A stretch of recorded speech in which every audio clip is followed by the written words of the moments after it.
Hey everyone! Welcome back to Story Hive. Don't forget to hit that subscribe button and ring the bell so you never miss an update. Let's jump into today's story. I found out my husband was cheating on me, and he begged me not to end our marriage. But that's too bad because he ended up with his ex-wife in front of our daughter. My husband, 40, and I, 34, have been married for 4 years. I came into my stepdaughter's 16th life when she was 10. Both she and my stepson, 12, were somewhat neglected and had behavior issues when I met them. My husband and his ex aren't bad parents, but he travels a lot for work, and she was a bit flighty and self-indulgent. My stepdaughter and I hit it off really well, and I love both my stepkids. We all co-parented well, with me taking on a more active role in their school and other activities. Both my husband and his ex-wife, they both travel a lot, and I became the sole parent who was fully engaged. I own a 3-bedroom house I inherited from my parents and my husband, and the kids moved in to live with me. The kids love their rooms in our home and their lives in our town. The custody arrangement they have on paper is 50-50, but their mom doesn't have as much space as I do, so the kids are here almost full time. A few months ago, I came back from an overnight school field trip with my stepson to a very distraught stepdaughter. She found her parents together in my bedroom and was upset about the cheating. I was devastated to hear this from her. After some sleuthing, I found out that their affair had been going on for months, possibly a whole year.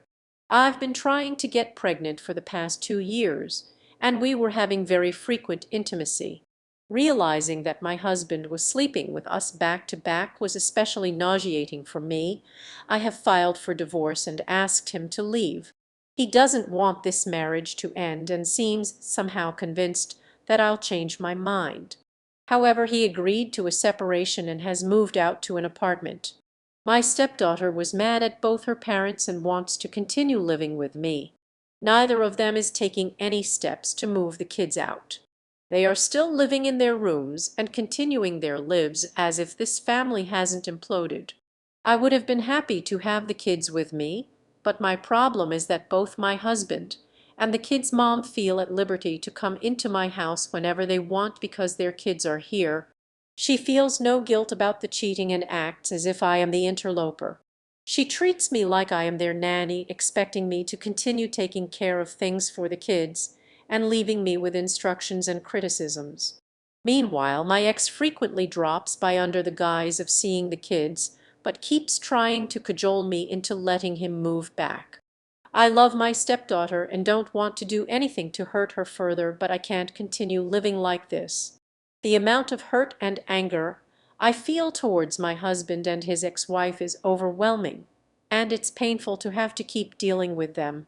Their audacity to treat me like this is making my head explode. However, I don't know what to do about the kids. Everyone in my life expects me to suck it up and do what's best for them. I love them, but this situation is becoming unbearable. Update 1 3 weeks later. I am posting the update here because I'd like some support and suggestions. You have been so helpful in the last post. I read all the comments, but things blew up in my face soon after, and I was offline for a while. Following the advice given, I talked with different lawyers to see what I could do in this situation. What I found out wasn't very promising, and the lawyer retainer fee for a custody fight is too high. With the separation, my financial situation is pretty tight, and I couldn't afford to pursue this issue legally. I've been stressed and working late these days. The day after I made the post, I was going to be late home and had asked my stepdaughter to reheat the frozen lasagna I had made for dinner. When I arrived home, I found both kids having a meal with my ex and their mom, Melissa. Melissa had decided to turn it into a family dinner and set out the food I made on my formal dining table with my nice dishes. She had created a pretty family moment with her and my ex under my roof. I completely lost it at that point. I regret to say I behaved abominably.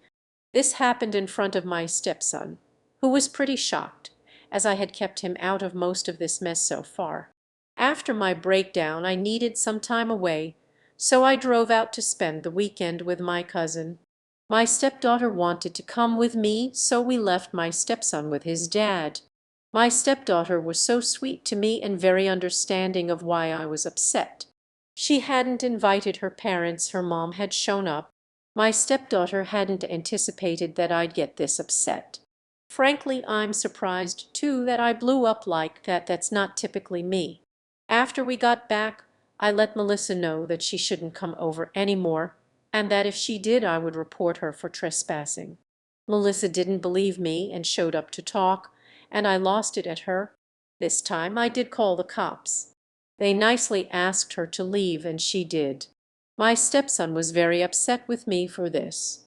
Melissa showed up again the next day, acting all sweet and telling me that I was being unreasonable.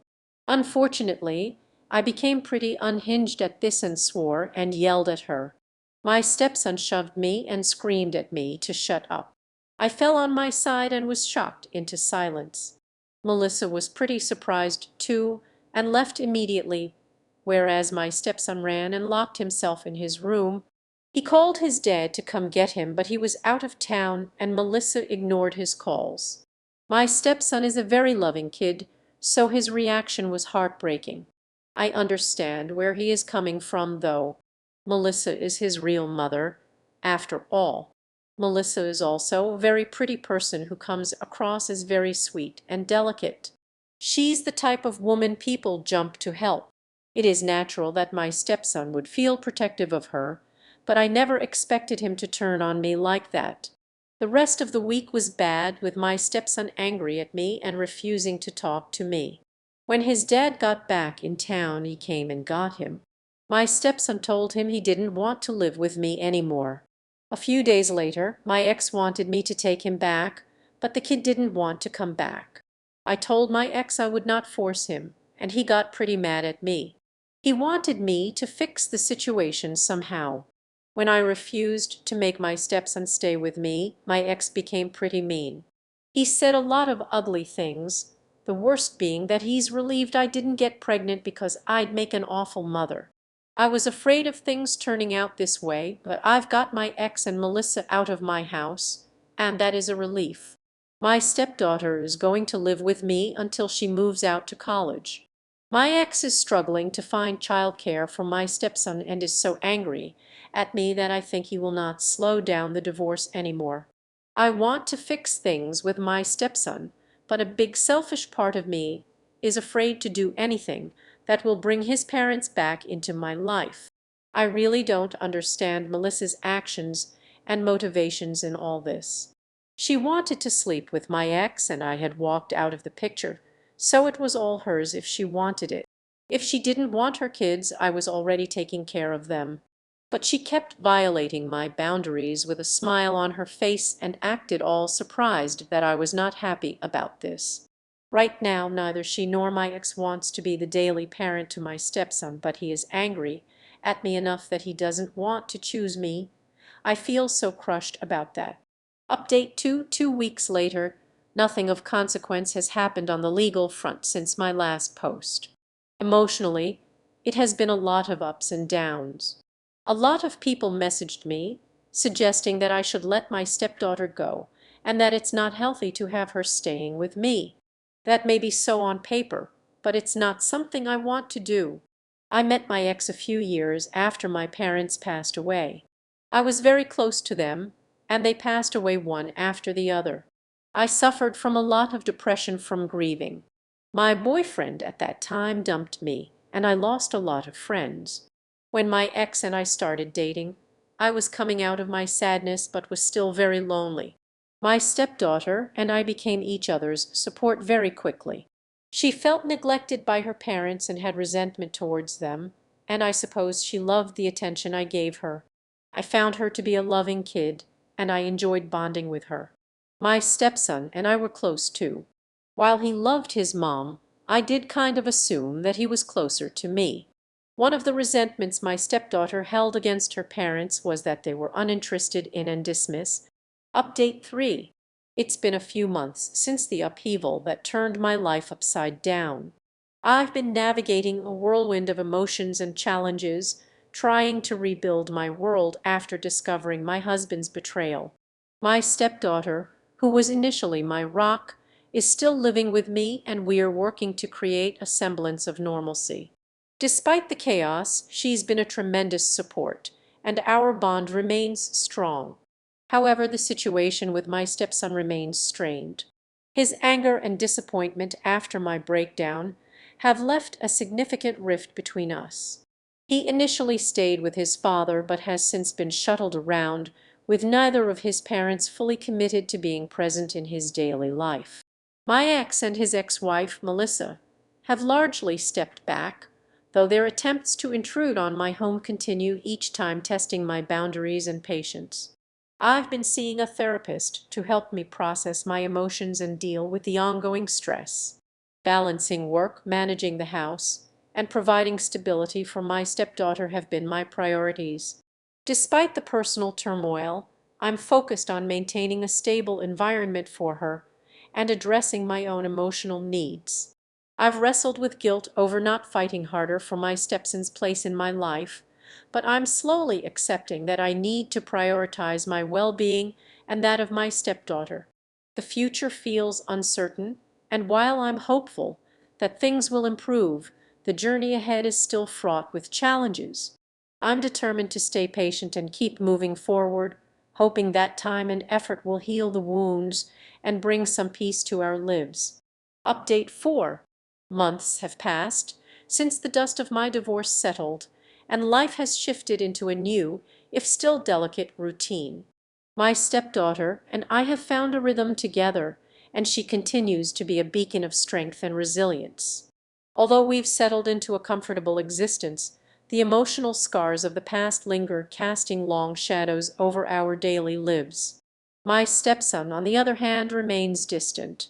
He's avoided coming to visit or staying over, preferring to maintain his distance from me and the tumultuous memories associated with our past. I respect his space, though it pains me to feel so disconnected from him, especially considering how close we once were. I worry about how this separation might affect his relationship with his sister and me, but I'm trying to accept that this might be a necessary phase in his healing process. My interactions with my ex and Melissa have dwindled to almost nothing. My ex's last desperate attempts to reconcile fell flat, and since then he's focused on his own life and new relationships. Melissa, too, has been largely absent from the scene, preoccupied with her own new ventures. Their absence has paradoxically provided some relief and space for me to breathe and focus on rebuilding. I'm deeply involved in therapy, working through the lingering hurt and anger while striving to find a sense of normalcy. My career has taken on new significance, providing a much-needed distraction and a sense of purpose. Despite the challenges, I'm learning to embrace the present, finding solace in the stability I can offer my stepdaughter and in the small victories of each day. Looking ahead, I'm cautiously optimistic. While there's still much healing to be done, I'm slowly finding my footing and learning to navigate this new chapter of my life. The road to recovery is ongoing, but with time and continued effort, I'm hopeful for a brighter, more peaceful future. Thanks for tuning in to today's Reddit story. If you enjoyed it, please give this video a thumbs up and share it with your friends. And if you haven't already, make sure to hit that subscribe button and ring the bell so you never miss out on more amazing stories. See you next time.